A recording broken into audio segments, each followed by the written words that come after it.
Good evening everybody.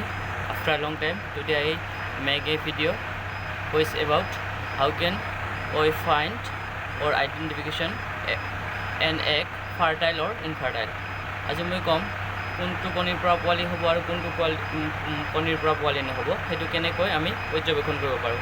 কি আপোনালোকে দেখি আছে মই এটা এনেকৈ কণী লম তো যদি কণীটোৰ ভিতৰত এনেকৈ ৰঙা ৰঙা কিছুমান স্পট আহিব যদি ৰঙা ৰঙা ধৰণৰ এনেকৈ স্পট আহে তেতিয়াহ'লে মকৰা জালৰ নিচিনা আহিব যদি আহিছে তেনেকুৱা তেতিয়াহ'লে আপোনালোকে গম পাব যে কণীটোৰ পৰা পোৱালি হ'ব একদম নিতান্ত এইটো সঠিক তাৰমানে একদম হ'ব আৰু যদি পোৱালিটো আৰু কণীটোৰ পৰা যদি এনেকুৱা হালধীয়া বৰ্ণ হয় তেতিয়াহ'লে সেই কণীটোৰ পৰা পোৱালি নহ'ব।